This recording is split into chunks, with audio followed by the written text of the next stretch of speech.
Hello and Merry Christmas. People don't say that enough. I say it because this is best for me, and I'm Shayla. Thank you for coming to my podcast. I want to share my story on narcissist abuse by my mother. This is a huge step for me because I don't do social media, so sharing all this personal information is not what I normally do. I do need to share more about myself because I don't like to talk about myself. As a matter of fact, I always found it hard to do. I never felt I was important enough to talk about myself. In work environments, instead of talking about myself, I would listen to other people go on and on about their family, their lives, their likes, their dislikes. In a work environment, people like this are unescapable. I used to wonder, why do they think I care? Why do they think I want to hear all these details about their personal life? Who cares that you had to take your car to the mechanic?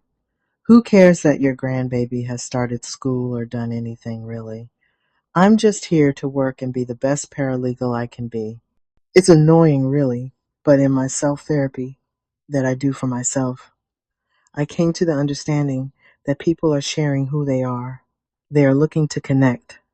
Then I had to ask myself, why do I not share who I am? Why does it bother me when people want to share who they are with me? I discovered that I thought I knew myself, but I don't really know myself. It's hard to share when you don't know what you're supposed to be sharing. I also discovered that my mother's narcissist abuse has led me to believe that I'm not good enough. This is why I didn't think my life, my family, my likes, my dislikes were important enough to share with my coworkers. If you want to shed a tear, it would be appropriate, because knowing that my mother treated me so badly that I didn't know my own worth to the point that I couldn't talk about myself is sad.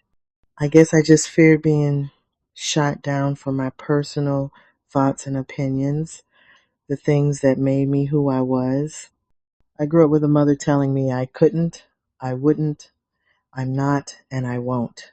She placed a blanket of inferiority over me, covering up the person that I truly am, my identity, my personality, and my character.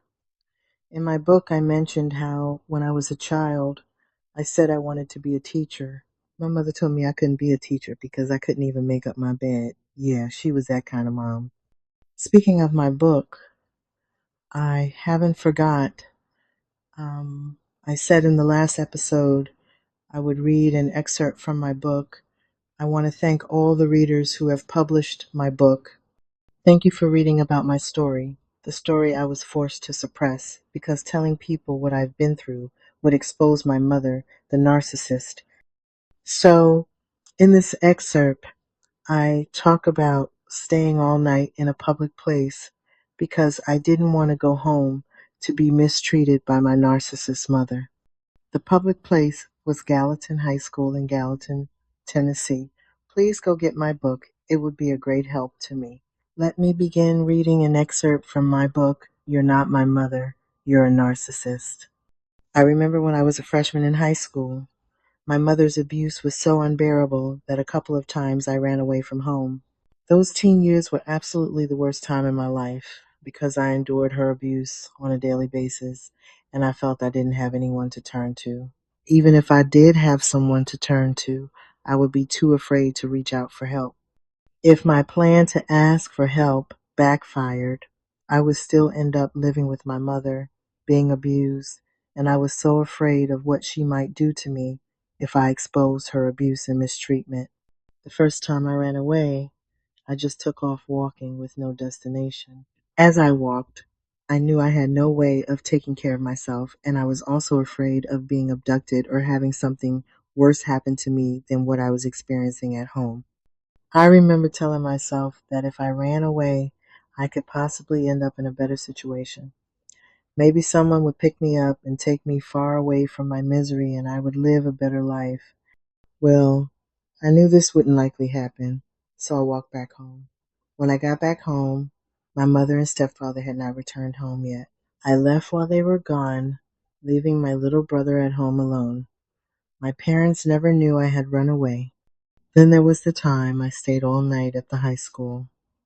I hid in the school restroom's bathroom stall, as I often did to avoid going to the classes where I was being teased and picked on by other students. I stayed in the restroom until the school closed. It took a long time before I would not hear anyone talking or walking through the halls. Once I believed everyone was gone, I came out of the restroom. The school was empty and completely silent, so I just walked the halls. I had no idea what I was going to do, but at least I was not going home. As I walked around the school, I noticed what I believed to be motion detectors that would flash a light throughout the school. I began to get scared. What if the alarm picks up my motion? Then I heard what seemed to be a television. Why would I be hearing a television in the school when the school was closed? The school was empty and dark, except for dim light in the hallways and the light from the alarms. I continued to walk through the halls, and the sound of a television program being on got closer. I began to see the light from the television I was hearing coming from a small room in the back of the school, and I could hear someone moving around. Unbeknownst to me, the janitor was living in the high school. When I became aware that I was not alone, I quickly became afraid. What if this man tries to harm me? I didn't know what to do. So I called my grandmother from one of the payphones inside the school. I didn't have any money for the phone. I had to dial the operator to explain that I could be in danger, and I needed her to put me through to my grandmother's phone number. The operator put me through, and I got my grandmother on the line. I remember the call was very brief, but I said enough to let my grandmother know that I was locked in the school building because I hid in the bathroom and was afraid to go home. My grandmother called my mother, and someone got in touch with the school principal who would come to disable the alarm and unlock the school. The person in the back room with the television, who I believed to be the school janitor, never appeared. I tried to go unnoticed and spoke on the phone quietly because I didn't want whoever the person was to hear me. It wasn't long before the principal was there and my mother and stepfather had come to get me. It was extremely quick, as a matter of fact. I didn't feel like I was being rescued. I felt like my plan to get away from my mother backfired. I was afraid being locked in the school building with a stranger, and even more afraid of my parents coming to get me. I will never forget the reaction I got from my mother once they got to the school. I wasn't a mother at the time. I was a teen, but I believed if my child had run away or was missing, I would be so relieved to have found my child. I would have wanted to know that my child was okay and not hurt in any way. I would have questions asking, what happened? How did you get locked in the school building? Why didn't you call home? And etc. My mother's reaction showed no concern for me at all. Instead, she told me, and I quote, "I'm not going to let you hurt me like this again." My stepfather was driving, and he didn't say a word. I wonder what he was thinking. My stepfather was also a victim of my mother's abuse, so he didn't defend us from my mother because he knew he would have to face the consequences for going against my mother. I was so hurt that I had been reunited with my mother. Then to hear her say that I hurt her confirmed what I already knew. My mother didn't care about me. She didn't want to know what was going on with me that would make me want to run away from home. It was as if I was just a disobedient child, instead of a child crying out for help. If I wanted to cry, I couldn't, because only her feelings mattered, and I would be criticized for feeling the way that I did, so I just remained silent. Stay tuned. This is Best for Me, and I'm Shayla. Have your best day being you, because you matter.